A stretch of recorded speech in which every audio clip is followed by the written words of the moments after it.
Hello everyone and welcome to my September TBR.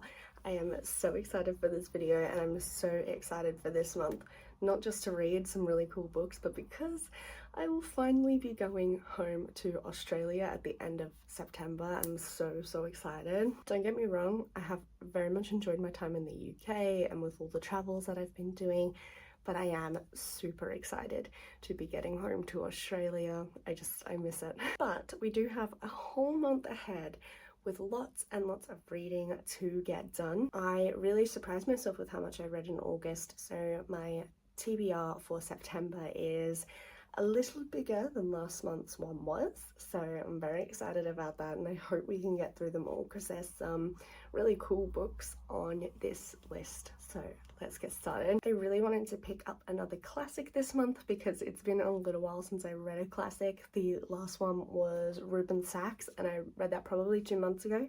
So I want to read A Well Full of Leaves by Elizabeth Myers. This is published by Persephone Books.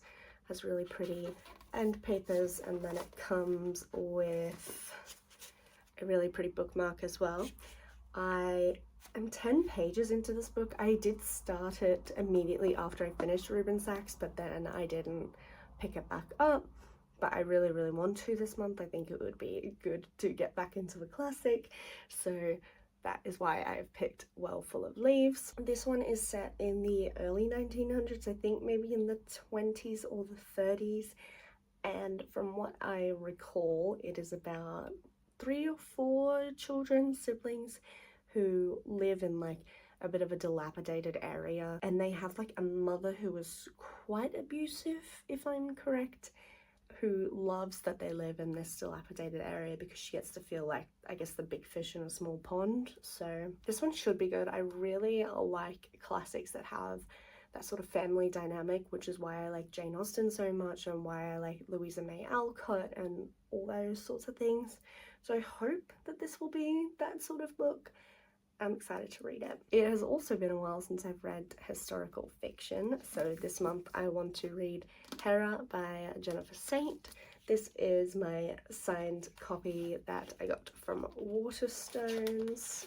There's Jennifer's signature right there. I haven't read any of Jennifer's other books. I did really want to read, and do still want to read, Ariadne, but I have Hera in my hands, so this is one that I am going to read. I'm very excited for this because I really do love historical fiction, but I don't read a ton of it, so it should be really good to dive into one again. It's not too long, it doesn't seem too crazy. It's under 400 pages, so it should be a fairly digestible and easy read, and I am certainly excited for it. I know Jennifer Saint is pretty acclaimed, so if I like this, I will definitely be picking up some of her other books. Next on my TBR is a very much hyped book at the moment. It is Quicksilver by Callie Hart. I've heard so many good things about this book.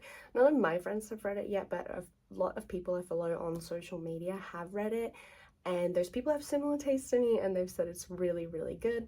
I think the cover is really cool and it sounds right up my alley, so I'm definitely excited to read this one and report back to you guys if it lives up to the hype. I don't know much about it other than I think it is about a human girl from like our modern times who somehow gets into like a fae kingdom, and other than that, I'm not really sure what happens in this book, but I am excited to read it. I have found most of the hyped books I've read have definitely been deserving of it, but I'm keen to see if Quicksilver is one of those. Then I really want to continue a series that I started, and this is one of everyone's favorite series. I am going to be reading The Wicked King by Holly Black, which is the second book in the Folk in the Air series. Very excited for this. I did really like The Cruel Prince and, you know, I'm excited to continue the series. A recent interest of mine has been continuing series that I've already started, so I definitely want to pick this up sooner rather than later so that all the details from the first book don't expire in my mind. But I've heard so many good things about this series. I know it's beloved for like a very good reason.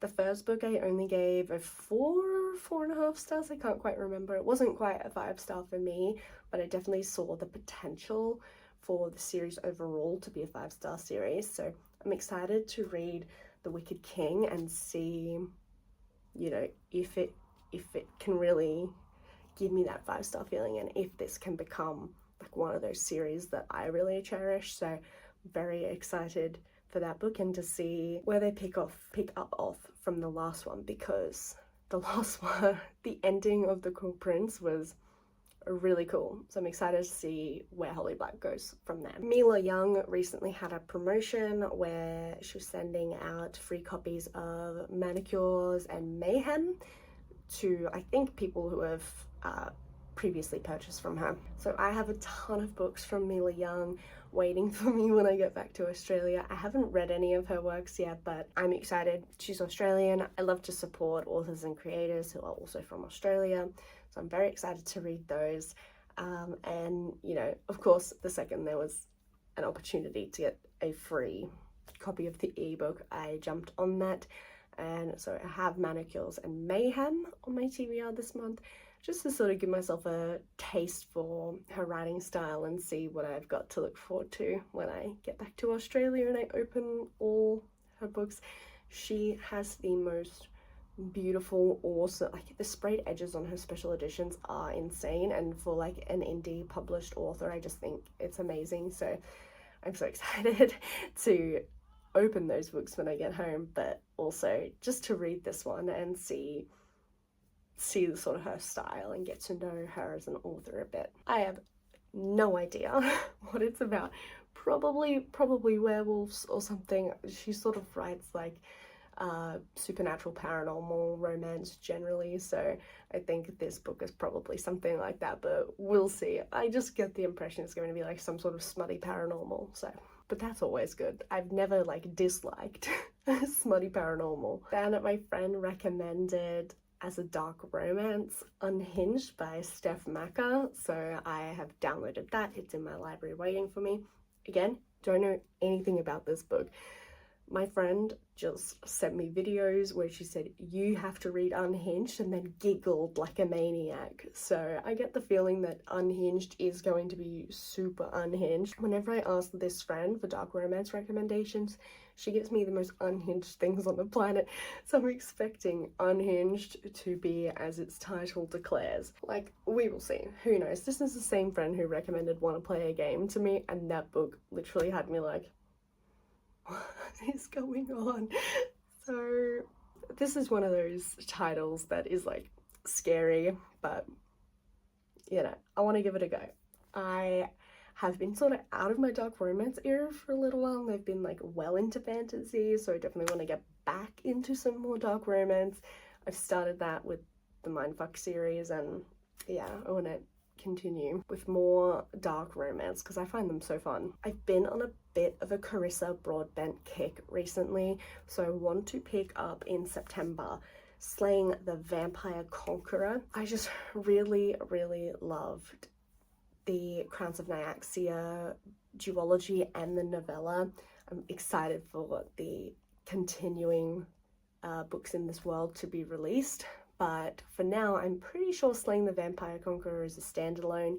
I do want to read The Daughter of No Worlds, her other fantasy series, but I'm in the middle of so many series right now that I definitely want to pick up standalones where I can. I'm fairly sure that Slaying the Vampire Conqueror is a standalone. Carissa's books have really stood out to me recently, so I'm very excited for this to see if it is a 5-star like Ashes in the Starcursed King and Six Scorched Roses were for me. I think Carissa might enter one of my spots for top new favorite like auto buy authors. Finally, I want to pick back up The Black Sun by Sebastian P. Malang.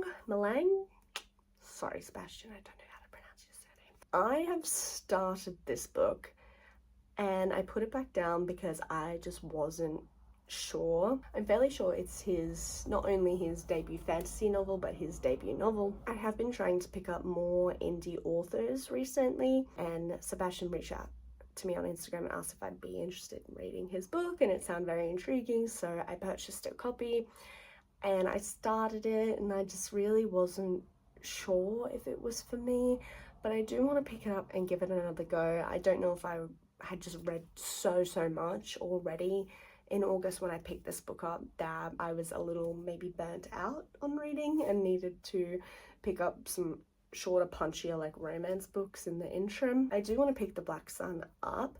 I want to give it to at least 50% before I decide whether I'm going to DNF it or, you know, before I make any judgments. I believe I'm still under my 25% mark, which, if you guys are veterans of my channel, you would know that even in most fantasy books, especially the first in a series of fantasy, the first 25% of the novel I typically read very slowly just because the world building is happening and I struggle to engage generally until I've hit that 25%, and then I can really like lock in and I know that I like it at that point and I can push through. I do want to continue it. I want to give it to at least 50% before I make any final judgments. Indie authors work very hard and Sebastian seems really nice, so I would just feel terrible if I didn't give this book the best chance I could.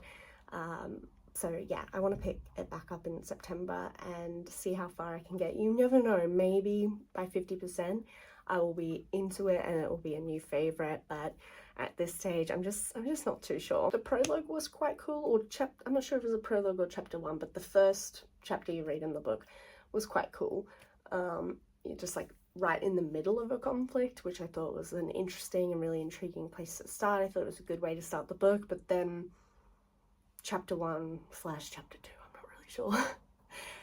Immediately we have talking cat and I was like, oh no, not a talking animal.